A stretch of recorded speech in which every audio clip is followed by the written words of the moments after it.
Welcome to episode 66 of Shane Talks. Surprise, moviegoer! Yeah, that's a quote that I hear far too often, the real version, which is a quote from Dexter where the character goes, surprise, mofo! My buddy Garrett has that as his text tone. So anytime we're hanging out, literally, like, his phone goes off and I hear that nonstop. So I thought it'd be a good title for this week's episode since eventually we're going to get to a post that Jason made on the Facebook group about films that surprised us when we saw them in the theaters. So that's where we're going to go. We got Jason is my co-host. I apologize for not introducing you sooner. I went into my whole thing about Garrett and whatnot. So welcome back, Jason. We have not done an episode since the Oscars episode. We took a little time off. We'll talk. Oscars is one of the topics for tonight. We'll briefly discuss that in a second. But yeah, so we're going to do a slightly different format this week. We've got like 6 small topics to talk. Well, 2 big topics, 4 small topics. We're just going to go through them like we're a news show tonight. We're gonna get into the news. So our first topic, after we took some time off, part of that was because you were on, well, I call it a vacation because you were no longer in the state of Indiana and you were not working. So I call it a vacation, but I know you told me it wasn't really a vacation, but you got to go have family time in Boston with Dave. Any updates or anything you want to talk about your trip? Did you guys do anything cool? No, like for the most part, we just chilled out, hung out with family, drove people some places where they needed to go. Shout out to Drew for finally getting his license. Hey, congrats, Drew. You can legally drive now, brother. You could drink before you could drive. That's a weird way to go in life, but I'll accept it. Hey, man, not everybody runs the same race. So for sure. Congrats, yeah, Drew, so for real. He got his license this week, so I'm proud of him for doing that. That's awesome. And I did some driving time with him while I was out there, so cool. That was cool. I got to hang out with Dave, drove him to a couple of his treatments. Nice. And yeah, so he's as of when this episode airs, will be oh man, I think he's like gonna be halfway done.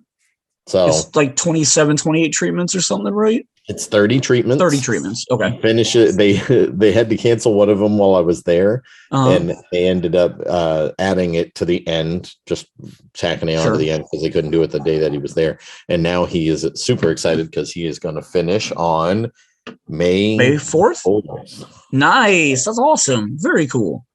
So him being a big Star Wars fan, kind of happy, and he's like, that's kind of cool. I'm finishing on May 4th. So that is awesome. He will have to celebrate Star Wars style.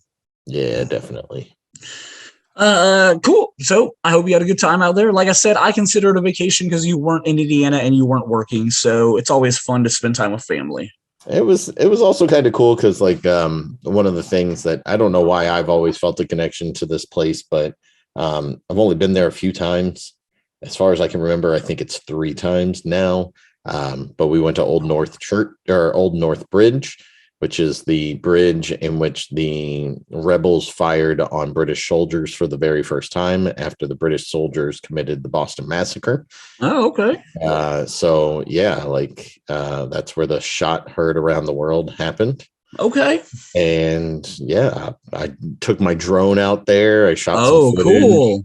It was kind of funny though, because like, so I had this whole plan. It's got a monument on both sides of the bridge, 2 different monuments on the different sides of the bridges. And so I was starting on one side.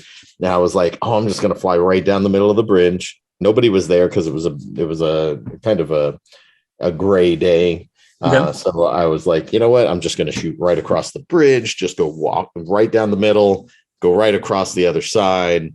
And while I was flying the drone halfway across the bridge, all of a sudden it just was like, and it stopped all on its own, and I could not go past the center part of the bridge. Really?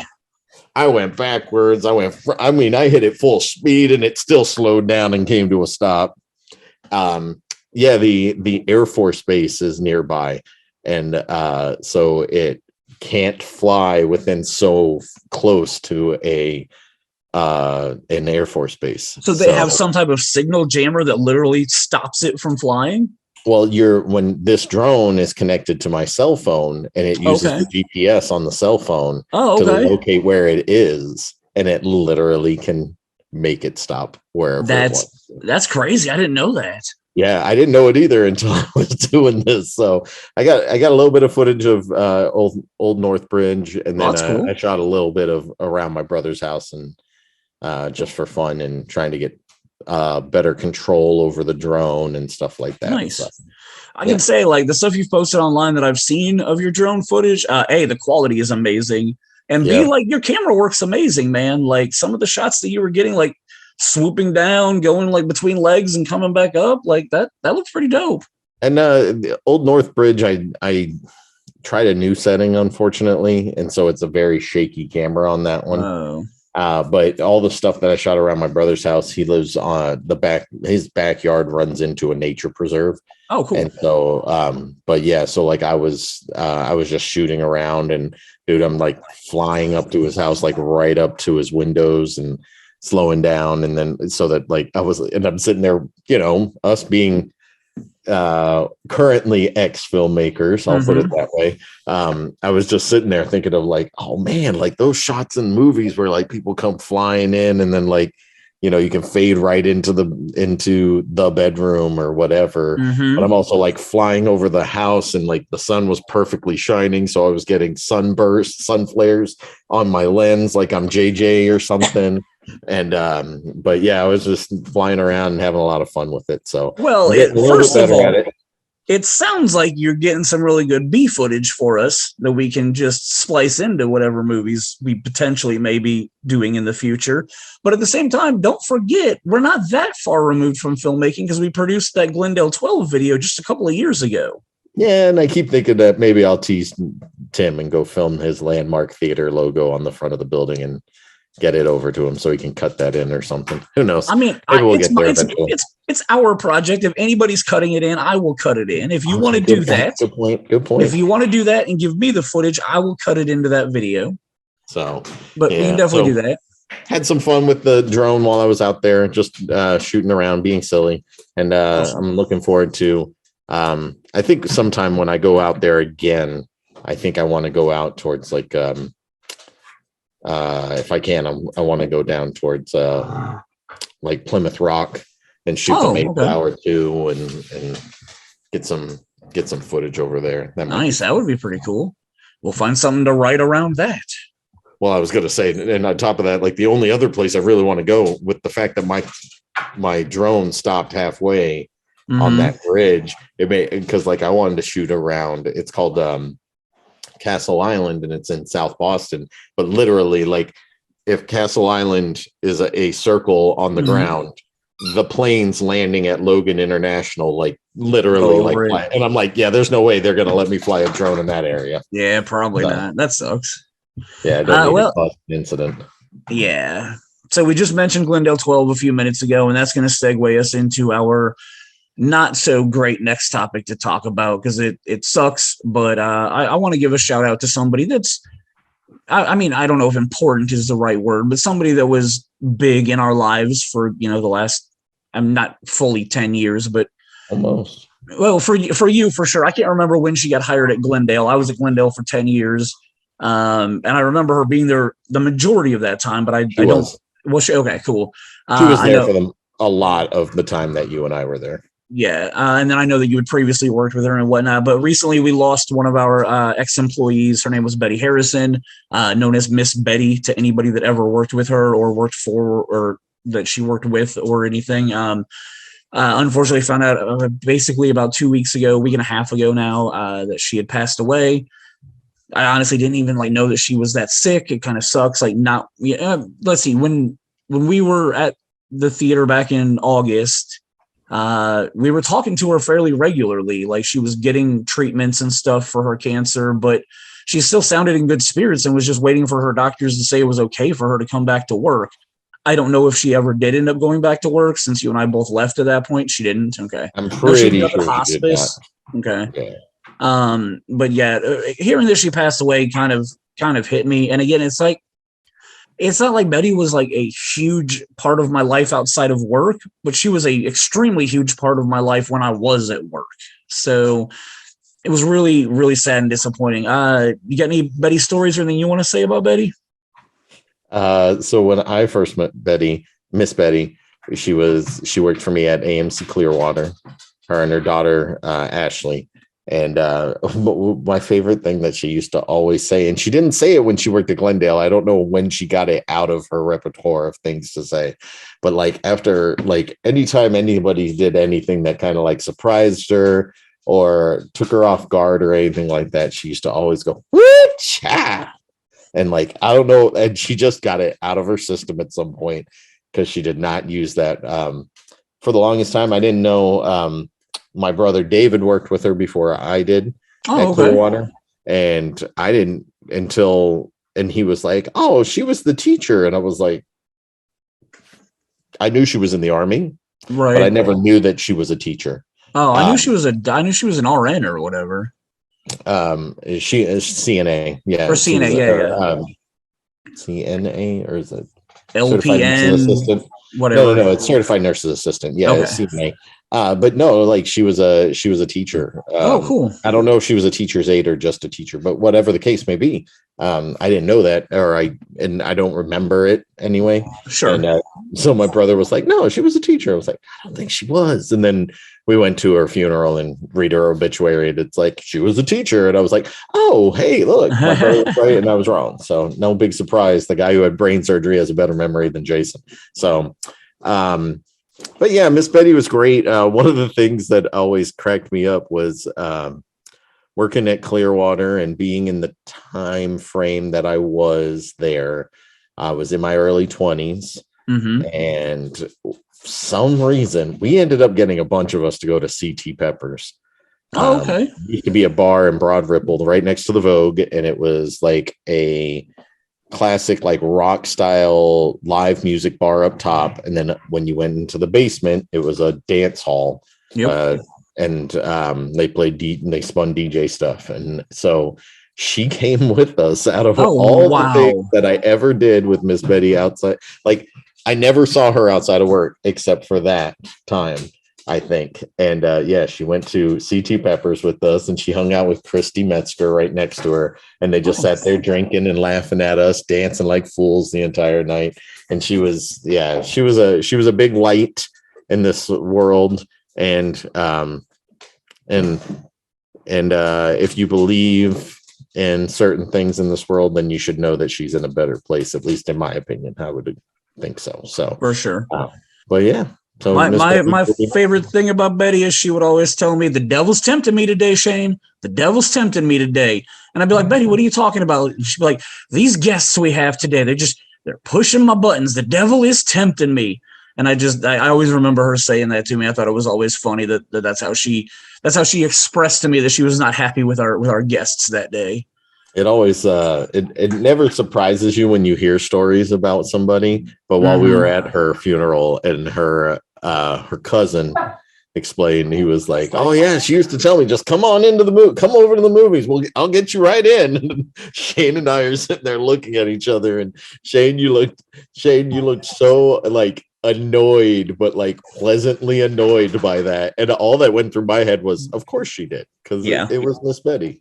So like I don't, yeah, pleasantly annoyed, I guess is the term. It's one of those things where like we always knew that it was probably happening, but everybody loved Miss Betty to the point where we like kind of turned an eye. And I will say this, in later years, when she would get caught doing this, we would have conversations with her, and she got to the point where I flat out told her, "If you are ever working and this is the situation, just call me and I will use my passes for your family. Like just don't let them in without having a ticket." And she respected that. At least the last like 2 years that I worked with her, I used a lot of my employee passes to get Betty's family into the theater.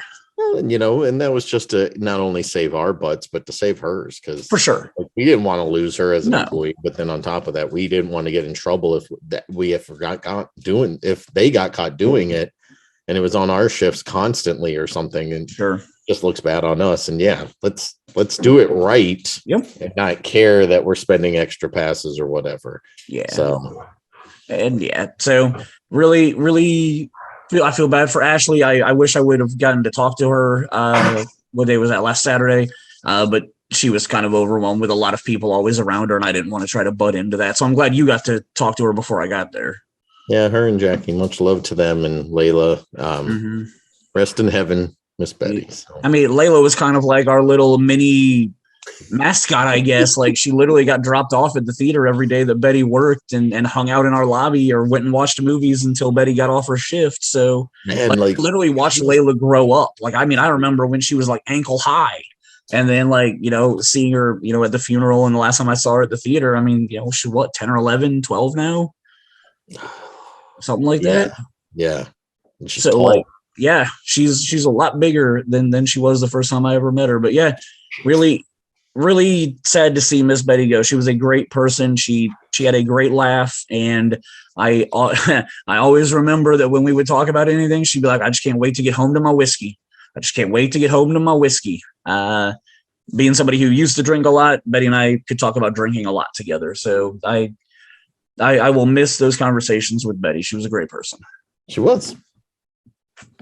All right, man. We got a third thing to talk about. I said we hadn't been on here since the Oscar episode, and some really weird shit's happened since then. Did you watch the Oscars live? No. I know you said you weren't going to. You weren't interested. How quickly after the event happened did you find out about it? It was pretty quick. I was playing video games at the time, and then somebody we were playing with was like, "Oh shit." And I was like, "What are you talking about?" And you know, it was in between loading screens or whatever. Sure. And somebody was like, shout out to Evan, who's been on here a few times. Yeah. But yeah, we need to get Evan back, man. It's been I was thinking about that the other day. It's been a long time since Evan's been on. You in this trivia episode that will ever, if it will ever happen. Oh man, we need to make that happen soon. So yeah, Evan mentioned it. I asked him what was going on. He was like, "Oh man, check the chat." So like he threw in the Twitter feed, and then I ended, and I was, and it was like right after my wife texted me. Oh, my really? wife was upstairs watching the Oscars, and she was like, "Did you hear what happened at the Oscars?" And I'm playing video games. I don't care. And right. And then all of a sudden, like between her and Evan bringing it up, I finally I watched it, and I laughed quite a bit at that. So sure. It was interesting, but you know what? 1 million people have put their opinions online. Nobody cares about our opinions, so we're not even going to get into how we feel about it. I do want to say congratulations to Chris Schneider, who, when he was on this episode, I had 9 categories that we were going to talk, or that we had them pick. He got 8 out of those 9 categories right, so he only missed 1. Now, when I put the polls up on our community page on Facebook, I only put 7 of those categories up. So he got 6 out of those 7 right, and so did Brandon, our friend Snow Simpson.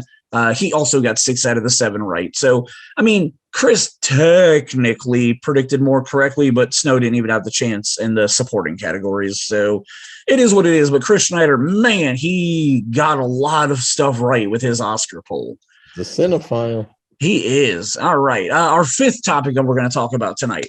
This is the last, like, kind of small. We'll call this our medium story, and then we're about to get to our headline after we go over this.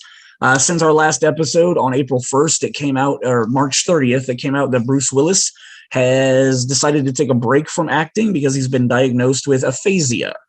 So that's kind of disappointing. I mean, I'm going to say I took it hard, but like, I took it hard from like, 30 year ago or 20 year ago Shane, more than recent Shane. Like, I don't feel like Bruce Willis has done anything that I've loved in the last 20 years, but thinking about the fact that like he was such a big part of a lot of my movies growing up and stuff that I cared about, like I felt bad for that. Not that any of these movies are going to disappear or go away because he stopped acting, but he's done at least 30 film roles that I love, that I really enjoy. He has a huge, great career of movies that I like, not including Cop Out. But I'm going to say my top 5, and then I want to hear your top 5, and then we will discuss them as we go through the community results from asking people online what their favorite Bruce Willis movie was. So my number 1's Harry Stampler. I love Armageddon. Yeah, it's my favorite role, followed by John McClane. And it's close. And I'm going to have your explanation here in a little bit is going to probably be why Harry Stampler gets higher than John McClane. Yeah, what's up? Stampler. There's no L. Oh, okay. All right, Harry Stampler. All right. I guess I don't know Armageddon as well as I thought I did. That sucks. I don't. That's terrible. Joe Hallenbeck from The Last Boy Scout is my third. Dr. Malcolm Crowe from Sixth Sense is my fourth favorite. Corbin Dallas from The Fifth Element is my fifth favorite. And then I actually, when I made my Facebook post on my personal page, I have 6 because I'm also a huge fan of Joe Cole from 12 Monkeys.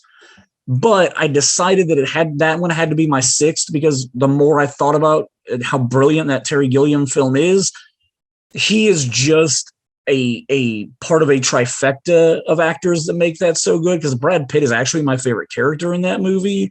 And then Madeline Stowe's character is awesome. So like the other 5 that I mentioned, like it's kind of like the Bruce Willis show, and like he carries those other 5 movies in my opinion. I had to put 12 Monkeys as 6 because I just feel like he's a really good part of an ensemble in that one. So give me your top 5. John McClane. There's no question. Yep. John McClane is definitely, and the only problem for me is, and I put this in the community poll, is the fact this is what I wanted to get to. The Joe Hallenbeck is John McClane West Coast style, and then Harry Stamper is what did I phrase it as in that one? It was in space. In space, yeah. So John McClane in space. Yep. And then you have Corbin Dallas, who is John McClane in the future. Yep. So that's my only issue is like, and Tom Cruise is the same in every movie he's in. Sure. And I still enjoy Tom Cruise movies. And I'll say the same thing with Bruce Willis. A lot of the times he's playing the exact same sarcastic asshole. Sure. And but I'm gonna say out of everybody, to be completely like, I'm gonna go back on this. It's Joe Hallenbeck is my number 1. And you gave another reason why when you responded to Mark's thing. It wasn't Mark, it was John Petty. Oh, John Petty. Okay. But it's right, because John McClane has 5 movies. Out of those 5 movies, I really dislike 2 of them. Oh, for sure. Yes. The other 3, I love 1. Yep. I enjoyed 2. 2's okay. 3 is good. Really, I like 3 a lot. But number 1 is literally the best action movie of all time. We've already discussed that in multiple other podcasts. So, like Die Hard, the first one's untouchable. Second one's good. It's fine. It's a literal lethal weapon. You know, like why is this guy getting in trouble again? Third one is really good. Fourth one is bad. And then the 5th one is the worst. Yeah. So, Joe Hallenbeck never had the chance to ruin that character for me. Whereas John McClane just kept going downhill for the most part. So Joe Hallenbeck, John McClane. And then after that, I would probably say Dr. Ian Malcolm. Okay. And then I almost want to say Paul, but I know I'm not allowed to. Oh, I mean, we'll get to that in a second. Yeah. It's really tough because like I'd probably be, so that's 3, right? Yep. I've done 3. Yep. My next one's Butch Coolidge from Pulp Fiction. The same with Pulp Fiction. There is so many other like when I think of Pulp Fiction, my favorite characters are Vincent Vega and Marcellus Wallace and Bad Motherfucker, Sam Jackson's character. I am drawing a blank on his name. What? Jules. Yes, thank you. So like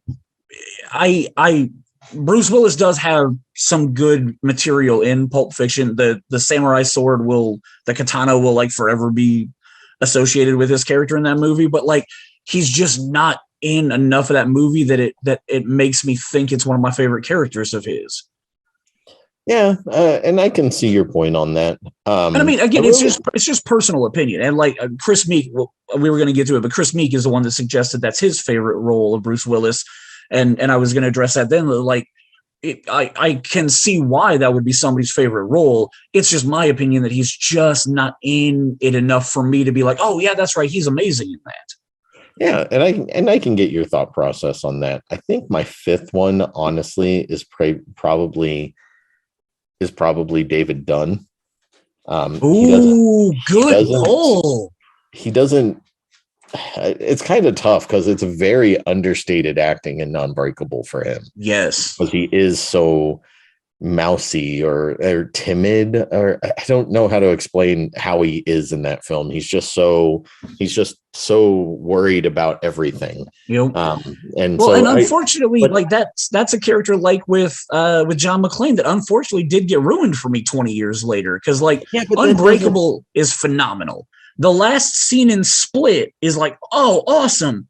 The first half of Glass, like the first 30 minutes of Glass, I really enjoyed David's character and what they do with him, like seeing how him and his son are working together and stuff like that. After that, the rest of the movie, I think, is so bad that it ruins that character for me. See, it doesn't ruin that character for me just because I think it was the writing more so than the character. Oh, for sure. I can differentiate it for me. Okay. For my sixth, I'll follow it up. Yeah. Sixth, I love Jimmy Tedeschi. He's just the whole 9 yards. Yeah. Just because he's so ridiculous in that film. Yeah. Bruce Willis is a lot like Ben Affleck for me. Like, okay. I love it. If he can be slapstick, he's so good at it. Yeah.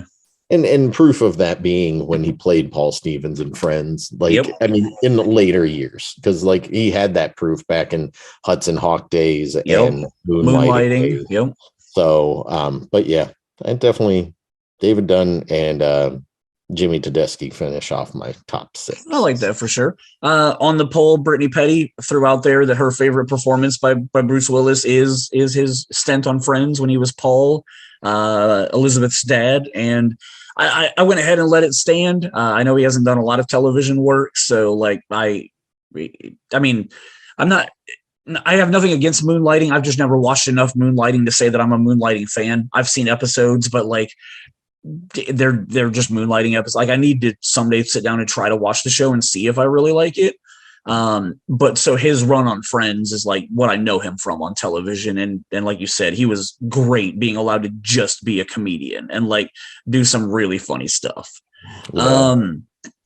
John McClane run away on the Facebook poll that I put up. It had 18 votes. It was like 90% of the votes went to John McClane. So can't argue that at all. He created one of the greatest, modern cowboy characters, in action cinema. So great one there. Corbin Dallas was second, which isn't a surprise with how many sci-fi nerdy friends that we have. So easily in number two. Dave Richmond threw out Hudson Hawk like you just did, which that's so weird because like, yeah, I grew up watching Hudson Hawk and enjoying Hudson Hawk and like never really realized how many people like hate it and consider it a bad movie. I don't get it. Yeah. It's fun. Silly.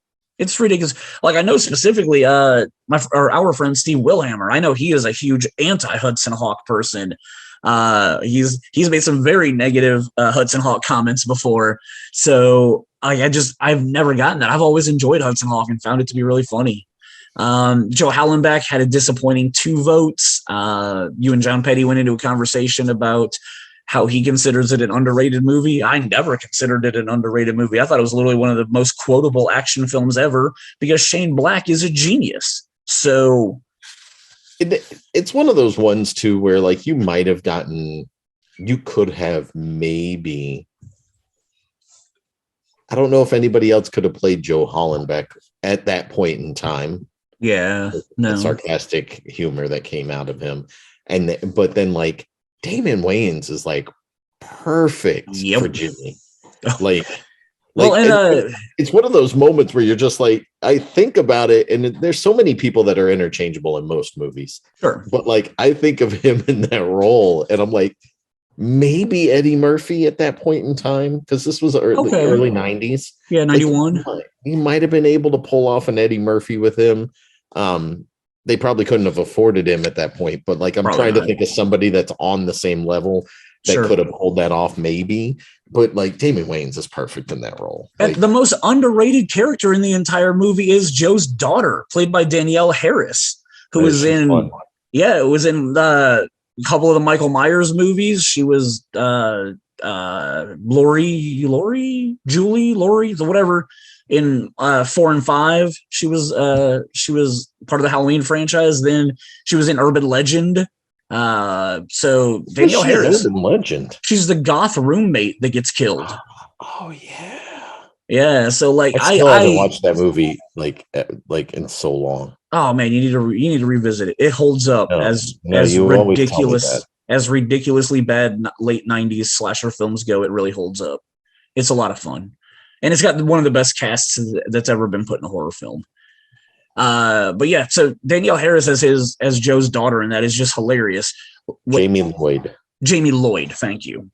Like when she asked him what's the number on the back of your head? Oh, that's my football number. Oh, cool. When do you graduate? It's my high school football number. Oh, cool. When do you graduate? Like just the dialogue that Danielle Harris's character has. You want to be left alone.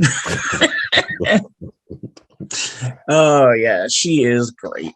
So yeah, fun to talk about Bruce Willis. We never did like a full Bruce Willis episode, so I thought that it would be nice to just throw in there real quick. Like, we didn't want to go through his entire career or anything like that. Yeah, well, I mean, it's quicker than a full 2-hour episode that we would have done, last year if we talked about Bruce Willis. True. So yeah, all right, surprise, moviegoers. We're finally to the big chunk of this week's episode. This comes from Jason's post that he randomly put up. He didn't even know, or I didn't even know he was going to do it. Came out of nowhere. You put up a post. Talk about it. Where did the idea come from? Why'd you do it? I can't remember what was going on in my brain and why I threw it up. But yeah, apparently, as Shane had put in my notes in front of me, I put it up on April 1st, and it's not an April Fool's joke. It just goes to... oh man, I can't remember what it was why it popped into my brain. But what's a movie that you weren't excited about that you watched anyway, and then you were like, damn, that was good.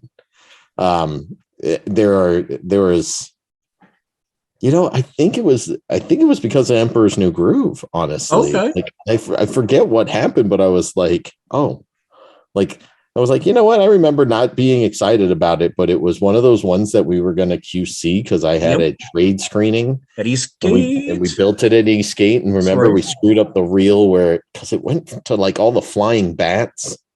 Yes. Oh, yeah. It faded to black from the bats, and then we ended up having a misplace. Yeah, I do remember that. I forgot about that. I do not miss missplicing. But yeah, so I can't remember why it popped into my head, but that popped into my head. And then I started thinking about all these other movies that I had just never expected anything out of them. And I just loved. So, well, Mark Stratton put up a suggestion and it got a lot of votes. And that was Guardians of the Galaxy. And I'll admit, like, that was one that, of all the Marvel stuff that had come out, I was not familiar with their comic book. I didn't know much about them. I know a lot now just from reading up on them since the movie, but definitely, I mean, they definitely nailed everything that I would ever want in a movie. So like they got me, and they didn't like allude to that in the trailer. The trailer looked fine. It just looked like a Marvel property that I didn't know anything about, but putting in that 80s soundtrack and all the 80s references, like they hook, line and sinker got me. Yeah. And I can get that. I just, with the track record that the MCU had at that point in time, it looked like it had the potential to be a flop. Okay. But I was hopeful for it personally. So like, I was like, I don't know if this is going to land with everybody, but it's entertaining. It looks fun. But I just remember I was cautiously optimistic about that film. And so it was, which is kind of how I feel like we go into every Marvel movie now. Cause like, I feel like a lot of Marvel movies disappoint me now But like, is it because the movie's actually bad, or is it because I just have such high expectations for the movie? Oh, no. It like I think they are getting their just desserts, man. Like, I mean, I know you and I don't see eye to eye on a couple of them, Sure. but for like, dude, the Eternals is god awful. Eternals had moments, but it did not need to be 2.5 hours, and it definitely had stuff I didn't care about. It had so many. Those moments were tiny and fleeting, man. Like it was. I don't know. I wish they would have cut Ezra Miller out of the movie. Oh wait, that's right. It wasn't Ezra Miller. I literally for like an entire year thought Ezra Miller was in that movie. But yeah. And I when I posted my mini review on Facebook, I said it, and I'll say it again here. My issue with that movie is that I found the side characters more interesting than any of the main characters. Okay, and maybe that would have happened if they had given me a movie that was about the side characters. I would have maybe I would have liked them better, because I dislike the main characters so much. I would have rather watched something with just the side characters. Was it Icarus and Circe that you hate? That you didn't like either one of those two main characters? Okay. So what side character did you like the most? I loved Angelina Jolie's character. Yeah, so did I. I loved her, and I loved her handler.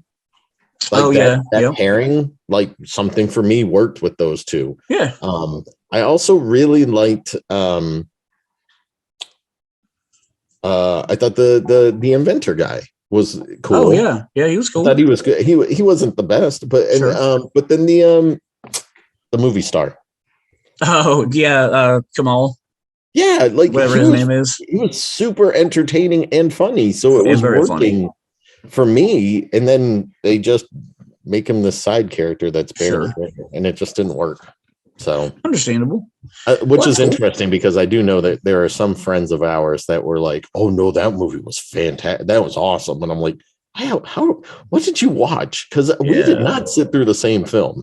I'll agree with you on that. Like, I don't hate the movie, but I've only ever watched it once and really have no interest in watching it again. Like, pretty damn sure it's my least favorite MCU film. Interesting, because I know you hate Captain Marvel, which is one of the ones that we don't agree on.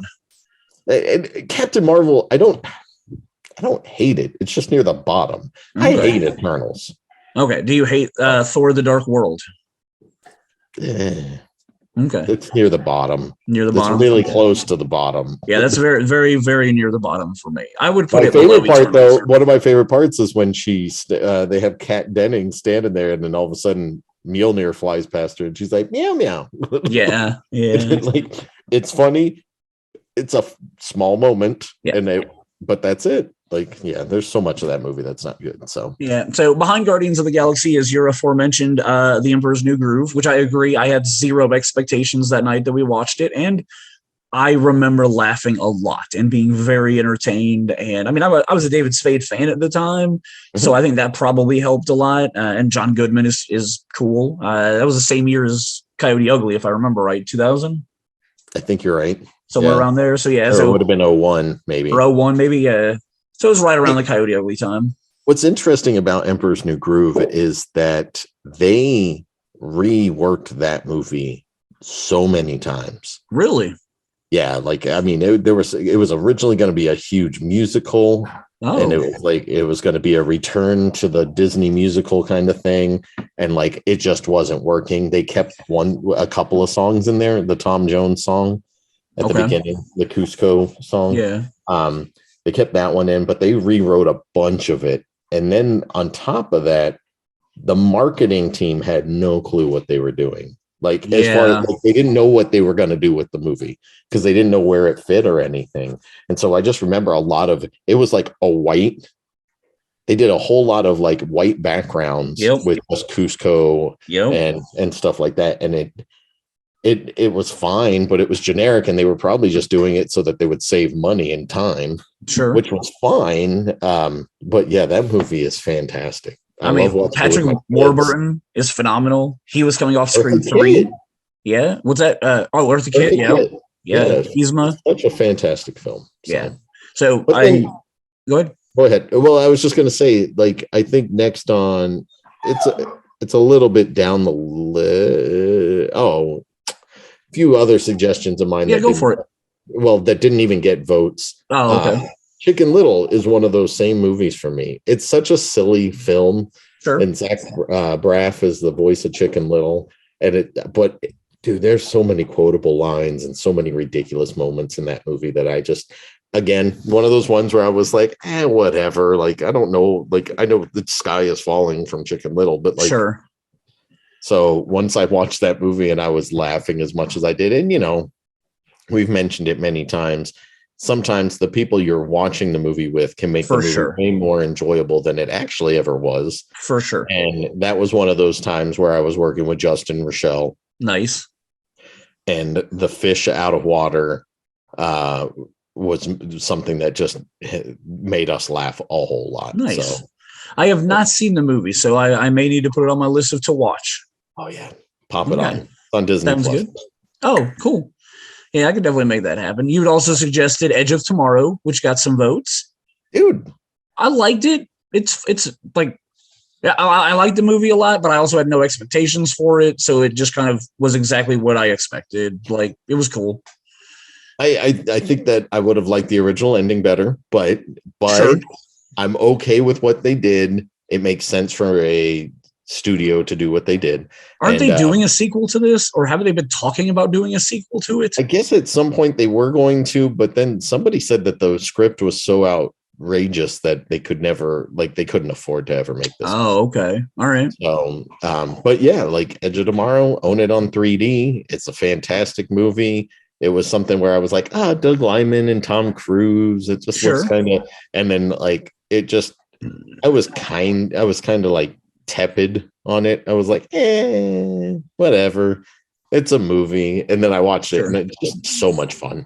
Yeah, it was fun. It was very formulaic though, like definitely the montage of him dying over and over again. And it's Groundhog Day, sci-fi with aliens. Yeah. So and it worked for what it was. So I was happy. Your next one that you suggested was Moulin Rouge. Got a couple of votes. I'll definitely throw that in there. I had no expectation. I mean, I'd seen Baz Luhrmann's Romeo and Juliet, so I kind of knew that he did things like just a little different.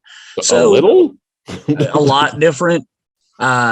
He put his own stamp on Romeo plus Juliet, so I kind of had that expectation of like this is going to be like some kind of weird musical because I knew it was a musical, but I enjoyed it far more than I ever expected that I would have. It's a very fun movie. Yeah, it was. I'd love to see the Broadway version of it. This is something that time that was definitely in 2001. Yeah, 2001 or 2002, somewhere around there. I think it was 01. Yeah. But yeah, being a musical fan, watching the movie, kind of just really loved it from day one, more than I ever thought I was going to from that trailer. The trailer was not cut well together for that film at all. Yeah, I'll definitely agree with that. The trailer was very weird and focused a lot on the green pixie fairy thing. Yeah.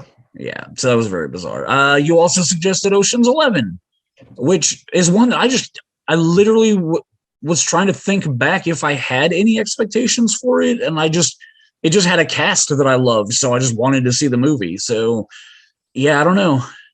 This one was really weird for me. Okay.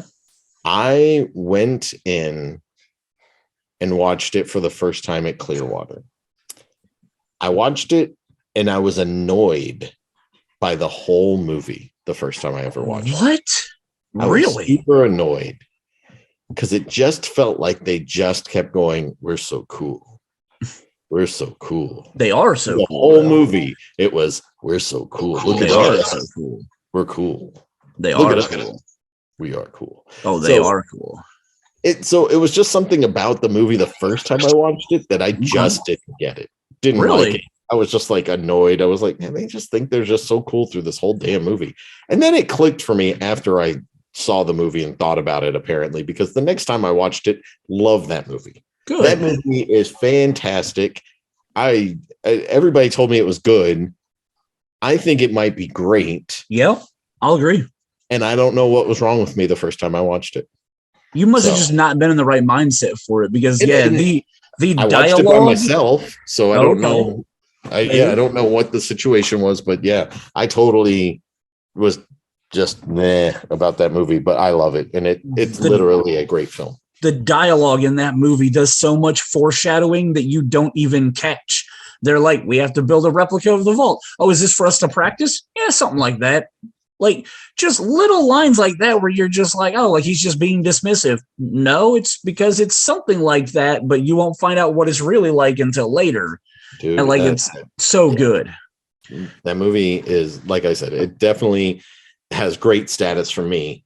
It's something Brad Pitt and George Clooney's timing in every conversation they have in that movie is flawless. Yeah. Like beat for beat, they finish each other's sentences. They talk over each other to the point that it doesn't matter. Like those two together were phenomenal in that movie. Yep. I suggested The Way Back. How do you feel about that one? Were you surprised at all when you watched it? Did you watch it in the theater? I can't remember. No, I watched it at home. You ripped me an illegal copy, which is fine because I've bought it since at least 3 times. So cool. Let's just out 20-year ago Shane, or what would that have been, like 15-year ago Shane? Yeah, okay. Yes, because nobody does that, right? But yeah. So I mean, you let me borrow your copy. Oh, thank you. My fault. I totally misremembered. Note to self, edit minute 109 out. Call it a Roger Clemens misremember moment. So there we go. I totally gave you the DVD that I bought and handed it to you for you to watch. Of course. So I remember you saying it was good. Oh yeah. I had never really been. I don't remember being interested in it, but I remember you saying it was really, really good, and so I kind of went in with a good expectation, and then it's fantastic. I can't say that it surprised me because I was like, you fed me that it was great. Yeah. And then I felt like it was great. So I did my typical Shane built a movie up really high, but instead of falling way short like I usually do, it actually lived up to what I built it up to. It definitely lived way up there for me. So yeah, good. I can't say that The Way Back for me was a surprise. So. Cool. Well, the next movie we're going to talk about, I hope the same thing happens if you haven't watched Coda yet. Have you watched Coda? I have not. Man, I cannot even begin to explain to you. My wife suggested this. I agreed with her. Zero expectations for it. But that last week leading up to the Oscars, I tried to watch any Oscar movie that was on a streaming service so that I could at least see. I ended up seeing 5 out of the 10 that were nominated, and I had seen 1 out of the 10 before, like when we did our Oscars episode. So I caught 4 more of them between our Oscars episode. Like in over 3 or 4 days, I caught 4 more of them, Coda being one of them. I was going off of Jason and Chris's comments about it and how much they liked it. I cannot even begin to explain to you how good this movie is. Like, if you need a for the feels movie, like my wife, when it was literally over, she looked over at me and she was like, okay, I don't cry at anything. And I didn't cry at this movie, but this is the closest I've been ever at crying at a movie. And I was like, word, like that says a lot about this movie. So I highly recommend it. It winning Best Picture is completely fine with me because, I mean, I cried like a baby. I'll come out and say it. I'll be honest. I cried like a baby in this movie. Like, it is just, there's stuff that happens to this family in this movie that like hit me like an emotional train wreck. And I'm an emotional baby these days, so I cry at almost anything. But like this really hit me. So I highly will build up on the same level as The Way Back. Coda is worth your time watching. It is phenomenal filmmaking and storytelling. It will give you the feels. Jason Richardson talked about Licorice Pizza a lot. I've still not watched it, so I don't think either of us can really talk about it. Michael Barsky voted for the Joker. That fell way short of what I was hoping for. So that's sometimes you want a depressing movie, I guess. I guess. It was depressing. I didn't like it. Yeah. It's well executed. For sure. Very well done. By everybody across the board. Acting is great. I'll never watch it again. There was just nothing that got me to connect to it to be like, I really like it's a deep dive character study about, depression and all kinds of stuff like that. And I get it. And like you said, it was a well-made film, but just that's not what I go watch movies for, to be more depressed than I already am in life. Like, I go watch stuff that makes me happy and has shooting stuff in space. Like, that's what I want from a movie. I want, Harry Stamper go up and blow up an asteroid to make sure that the Earth survives. Like, that's the kind of stuff I want in movies, not stuff that literally is just ridiculously depressing. Yep. Ryan Smith said Horrible Bosses. And Horrible Bosses was one of those really weird ones that we've talked about before. I literally think the sequel is a better movie than the first one. It is. That's so rare and bizarre.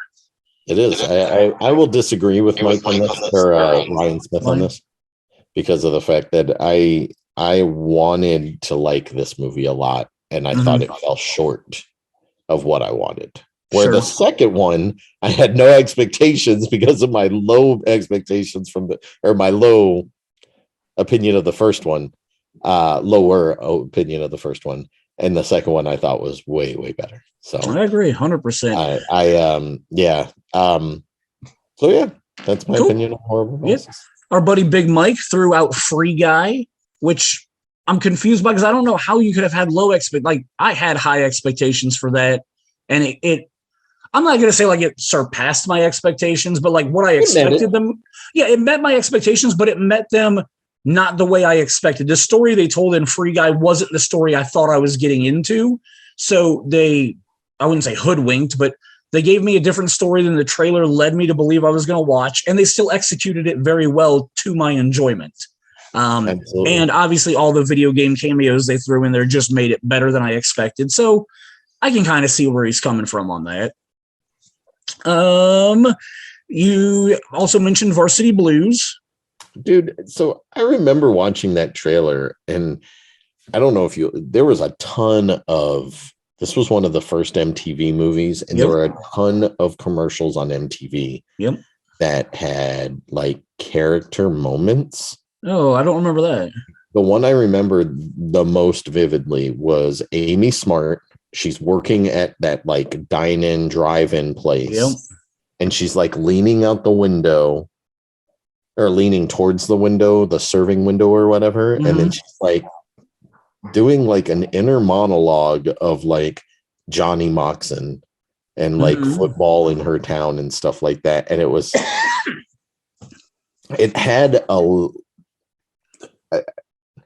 it had like this weird, like after school special kind of vibe to it or something. Interesting.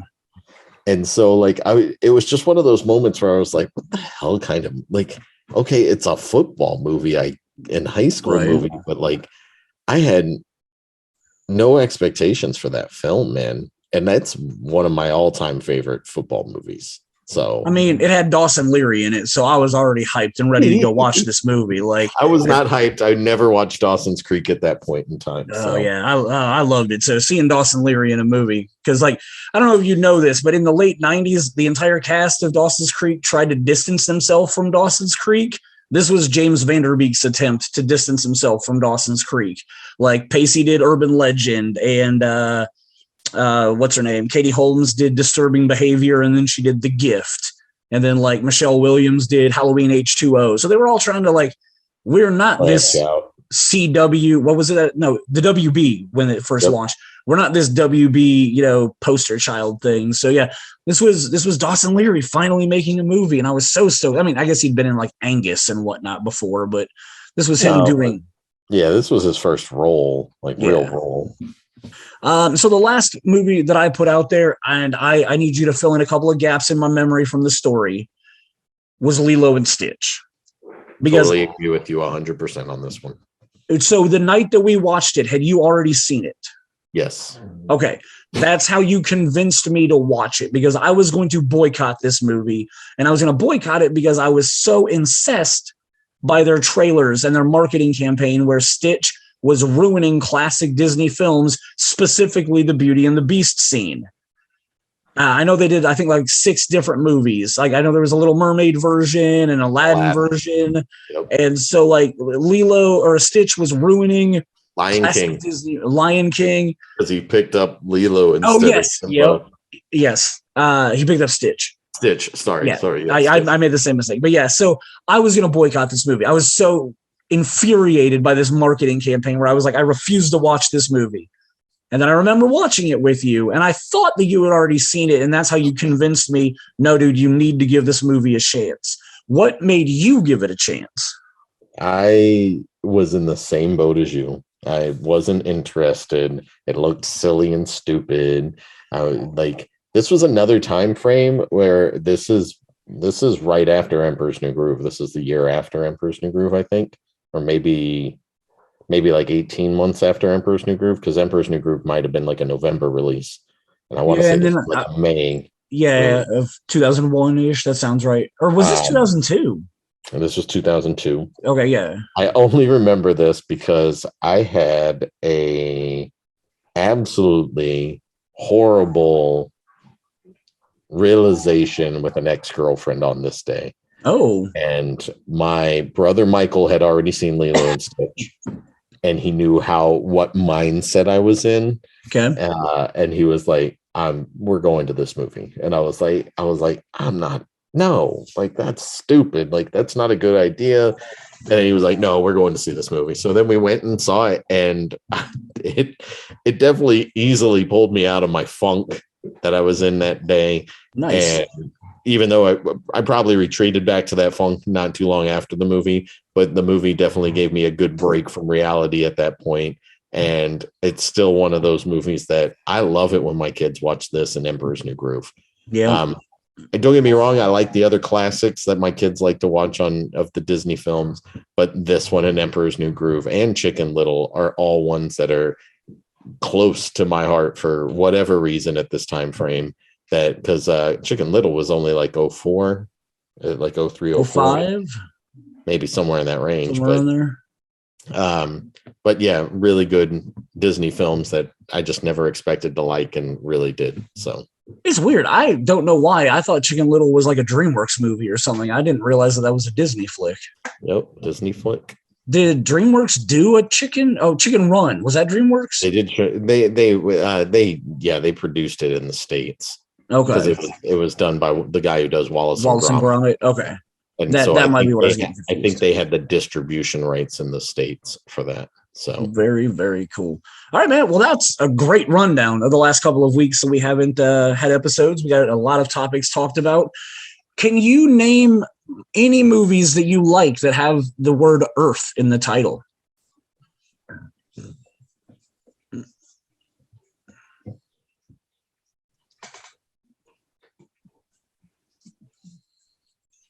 I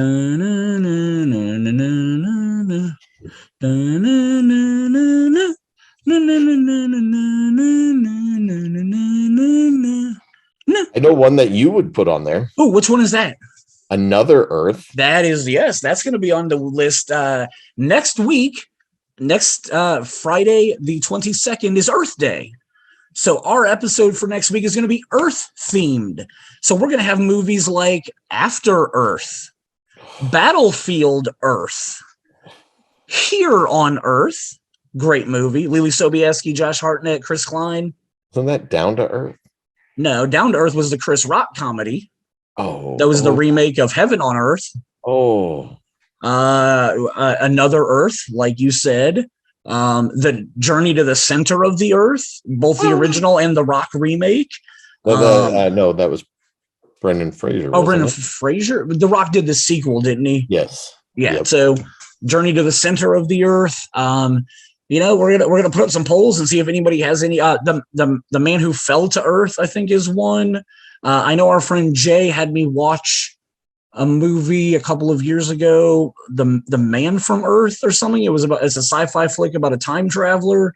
Man from Earth. Man from Earth. Yes. Okay. I want to say it was early 2000s, like 2002 or 3. It was 07. I got it, but 2007. Okay.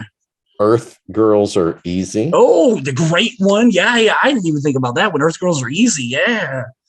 So we're gonna run down and see what Earth related movies people actually enjoy, and then talk about those. What are you shaking your head about? Still. What's that? The Day the Earth Stood Still. Oh, the Keanu Reeves version. Yeah. He was Klaatu in that, wasn't he? He wasn't. He was the alien, wasn't he? Yeah. Yeah, I only ever saw it once. I agree, it's terrible. I might have to. Here on Earth, isn't that one of the Nicholas Sparks movies? No, that is not a Nicholas Sparks movie. Oh, okay. No, look it up, but I'm pretty sure it's not. I mean, I can see why you'd think that, but no. Right? Now you've got me second guessing myself, but I don't believe it is. I don't think Here on Earth is a Nicholas Sparks movie. Who's it written by? Written by Michael Seisman. It doesn't say based on anything. Okay. Yeah. I mean, that movie is amazing for the fact that it opens with the Goo Goo Dolls' Black Balloon and Chris Klein is driving a BMW. So from the first 3 minutes of the movie, they had me hooked. Can't buy me love. That has nothing to do with Earth. Nope, that does not. And I can't find any other things that have Earth in their title. We pretty much hit them all. I'm pretty sure our community will find ones that we didn't even think of. Planet of the Apes Under the Earth, right? Like, or I don't know, the Fast and Under the Earth Furious or something. Like, our community will come up with something that we completely missed. I'm sure Dave Sibley or Eric Hallett or Mark Stratton will probably have something that we didn't think of. Like Jason Richardson will come up with something. Back to the Future of Earth. Future of Earth. Yeah. Anyway, so start looking up your Earth-related movies so that we can talk about those if you've seen any of them, or it's going to turn into one long thing of us talking about how stupid some of these Earth movies look. But I can definitely attest to Battlefield Earth being terrible, so we'll get into that next week.